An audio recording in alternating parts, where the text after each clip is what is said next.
अगर तुमने अपनी पूरी समर वेकेशन वेस्ट कर दी और साथ में अप्रैल मई जून तीनों महीने में कुछ भी नहीं पढ़ा, बैकलॉग इकट्ठे कर लिए, अब स्कूल खुल गया है, टेस्ट होंगे back to back, half yearly exam आ जाएंगे, प्री बोर्ड्स आ जाएंगे, तो तुम्हारे पास, तुम्हें लग रहा है जो इतना सारा समय बचा है 10th के लिए, वो है नहीं, क्योंकि जिस समय में तुम सबसे ज्यादा पढ़ सकते थे बेटा, वो तुमने अपने हाथों से बर्बाद कर दिया। अब यहाँ पे मैं बेवकूफ होंगी अगर मैं आपको ऐसे बोलूंगी कि भाई अब तो तुम नंबर नहीं ला सकते, पढ़ नहीं सकते, कुछ है नहीं 10th के सिलेबस में।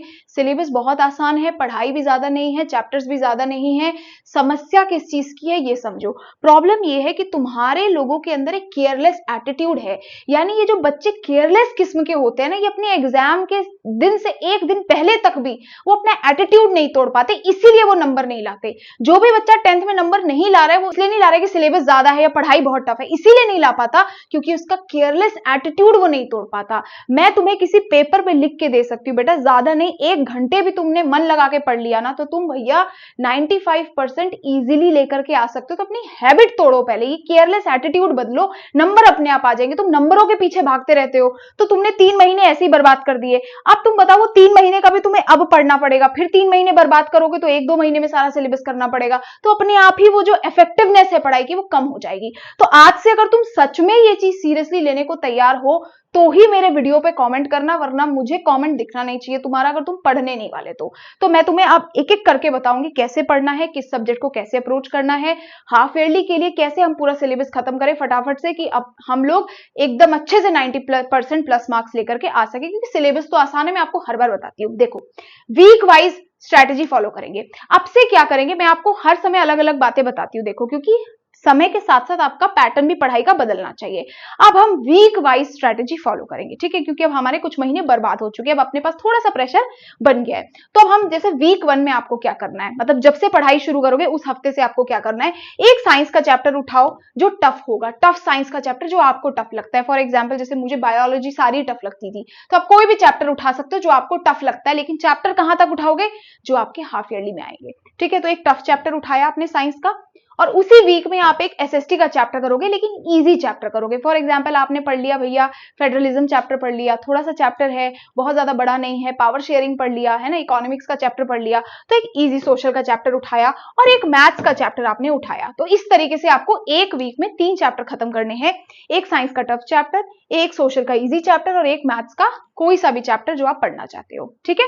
और ये आपको शुरू के कोशिश करो 5 डेज के अंदर अंदर आप ये 3 चीजें कवर करो, ताकि 6th और 7th डे पे आप रिवीजन कर सको, क्वेश्चंस कर सको, ज्यादा से ज्यादा चीजें सॉल्व कर सको।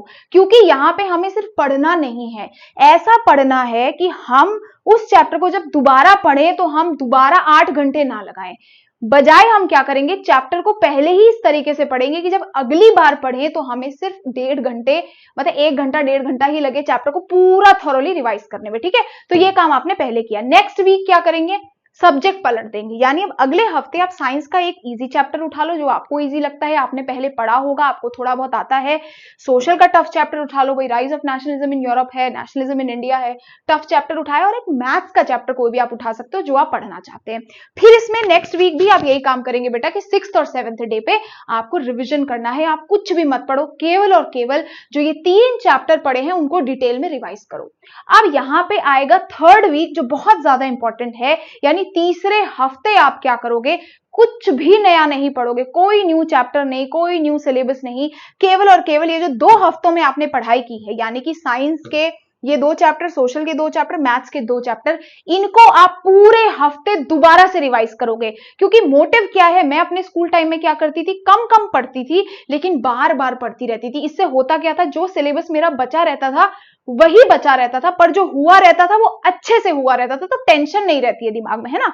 तो अब हम क्या करेंगे, 3rd वीक में पूरे के पूरे 6 चैप्टर्स को दोबारा से पढ़ेंगे, दोबारा से रिवाइज करेंगे, जो टॉपिक्स हमें टफ लगे थे दोबारा से उसको गो थ्रू करेंगे। और इस टाइम पे एक मैथ्स का चैप्टर तो करेंगे ही करेंगे इस वीक में भी, क्योंकि मैथ्स हम ब्रेक नहीं करने वाले। तो इस हफ्ते भी हम एक मैथ्स का चैप्टर, पूरे हफ्ते एक मैथ्स का चैप्टर, साइंस और सोशल का कोई चैप्टर नहीं, और साथ में हम पुराने 6 चैप्टर रिवाइज करेंगे। फिर 4th वीक में दोबारा से वही फर्स्ट वीक वाला स्केड्यूल, एक साइंस का चैप्टर, एक सोशल का चैप्टर, एक मैथ्स का चैप्टर।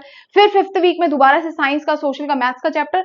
6th वीक में दोबारा से, हर 2 हफ्ते के बाद दोबारा से आप यही रिवीजन करोगे कि तीसरे हफ्ते में आप कुछ नहीं पढ़ोगे, हर 2 हफ्ते के बाद आप पढ़े हुए चैप्टर्स को दोबारा से डिटेल में रिवाइज करोगे।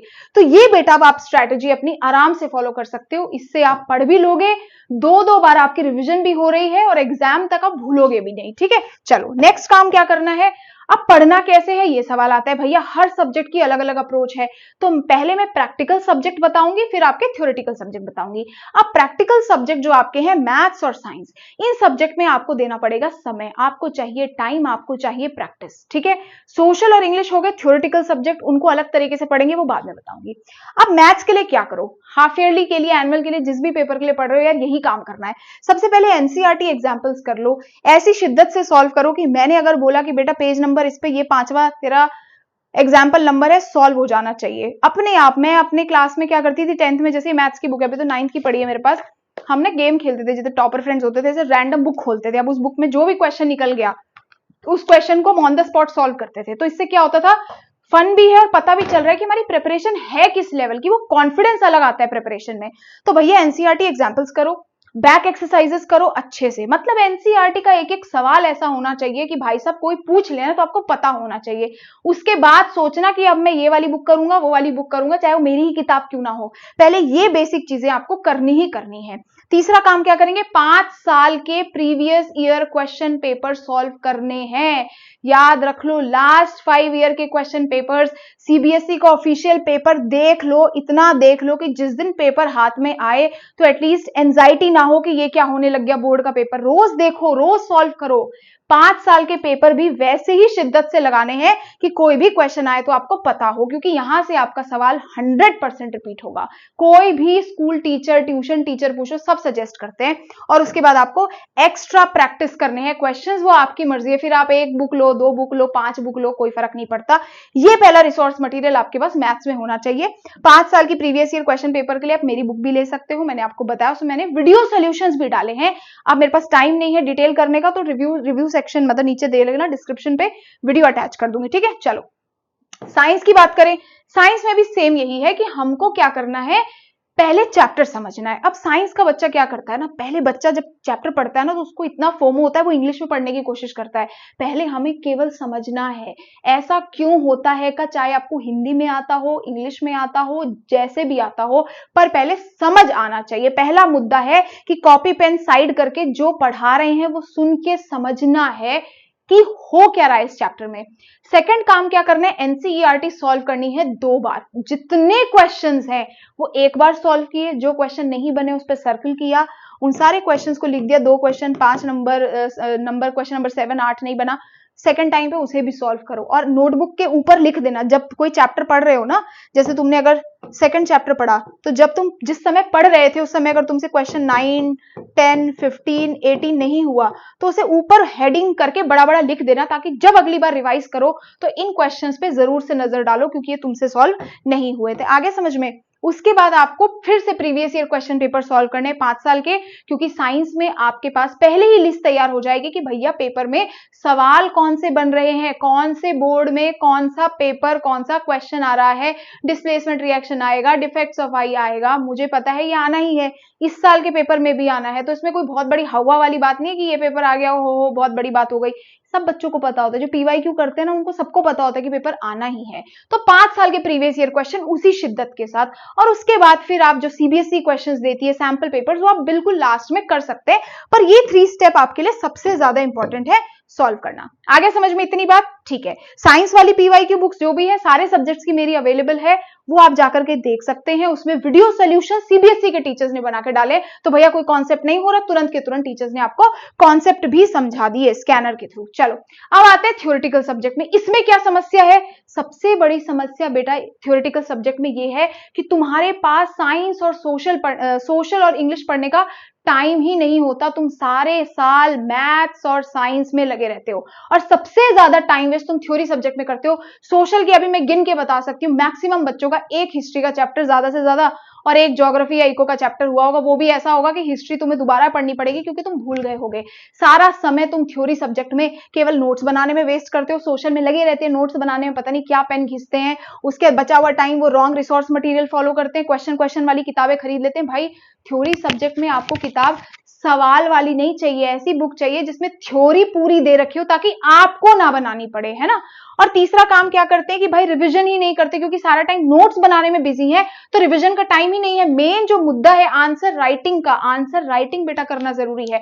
बिना आंसर राइटिंग करे आपको सोशल में कितना कुछ भी आता हो, आप नंबर नहीं ला सकते। तो यहां फोकस थ्योरी पे होना चाहिए, थ्योरी पे कमांड पूरी होनी चाहिए। एक एक करके समझाऊं तो सोशल साइंस में देखो, अगर पूरी थ्योरी पता होनी चाहिए, नेपोलियन ने क्या किया, नेपोलियनिक कोड क्या था भैया, इटली कैसे यूनिफाई हुआ, है ना, आपके अलग अलग कंट्रीज कैसे बनी, आपका पोलैंड और रशिया वाला केस था वो आपको पता होना चाहिए, सब कुछ भाई। Civil disobedience movement, non cooperation movement, pointer दिमाग में रटे होने चाहिए। अब ये रटने का समय कब मिलेगा, जब तुम अपने नोट्स लिखने में समय बर्बाद नहीं करोगे।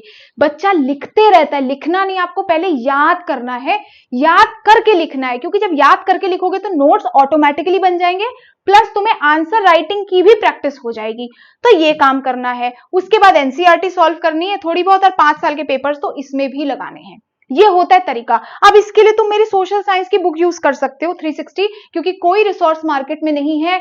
आप कोई भी किताब ले आओ, उसमें इतने डिटेल में थ्योरी नहीं है, इसमें मैंने बनी बनाई थ्योरी दी है। आप अगर देखोगे तो steps taken by French revolutionaries to create a sense of collective belonging, 5 point answer. Spread of nationalism outside France, 5 point answer. Napoleonic code क्या था, 2 नंबर में आते हैं आंसर। रिएक्शन क्या था, लोगों का आंसर। सब कुछ इस टेबल की फॉर्म में, पाई चार्ट की फॉर्म में बना दिया। इसमें मैंने एआई भी डाला हुआ है, चैटबॉट डाला है। आपको कोई टॉपिक समझ नहीं आया, मैं तो हमेशा अवेलेबल नहीं हो सकती, उसको कमांड दो, आप स्कैनर है उस पे, आप उसे कमांड दो तो वो आपको पूरा सब कुछ सॉल्व करके दे देगा, एमसीक्यूज बना के दे देगा, टेस्ट बना के दे देगा। तो ये आप कर सकते हो। पूरी बुक बेटा कलरफुल है, इस तरीके से मैंने बनाया है। देखो सारे तरीके के क्वेश्चंस आंसर हैं, पिछले 5 साल के प्रीवियस ईयर पेपर है, ये देखो। तो अब आपको थ्योरी पढ़नी नहीं पड़ेगी। इसमें आप क्या कर सकते हो कि सीधा आपने बुक खोली, चैप्टर समझा, रटना शुरू कर दिया, पॉइंट्स पेंसिल लेकर के पढ़ने शुरू कर दिए, याद करने शुरू कर दिए, पॉइंट याद हो गए, बुक साइड रखी, क्योंकि कुछ भी ऐसा नहीं है जो एनसीईआरटी किताब का नहीं है, आधी अधूरी थ्योरी नहीं दी है, इंपॉर्टेंट इमेजेस भी डाली है। तुरंत कॉपी खोली, पढ़ के याद करके लिखते चलेगा। अब इससे आंसर राइटिंग में प्रैक्टिस हो गई, जो पढ़ा था वो लिख करके रिवाइज भी हो गया, ये काम आपने किया। नेक्स्ट आ जाओ बेटा इंग्लिश में। इंग्लिश में भी आपको थ्योरी पता होनी चाहिए, पर थ्योरी आप गलत तरीके से पढ़ते हैं। अब इंग्लिश में अगर सिर्फ आप ऐसा पढ़ के जाओगे, हिंदी में पढ़ के जाओगे तो आपके नंबर नहीं आएंगे। सीबीएसई के नए पैटर्न के हिसाब से बहुत तरीके के क्वेश्चंस आते हैं, टाइटल जस्टिफिकेशन, इंपॉर्टेंट कीवर्ड्स है, नैरेटिव टेक्निक है, टोन है, मूड है। तो इंग्लिश को इतना लाइटली लेना नहीं, और चीजों को बहुत डिटेल में पढ़ने की जरूरत है, हर एक चीज पढ़ने की जरूरत है। तो यहां पर भी अपना समय आपको बचाना पड़ेगा, क्योंकि आप आधा समय इसमें भी वेस्ट करोगे, चीजें इकट्ठे करने में। कहीं से टाइटल जस्टिफिकेशन पढ़ोगे, कहीं से थीम पढ़ोगे, कहीं से कैरेक्टर पढ़ोगे।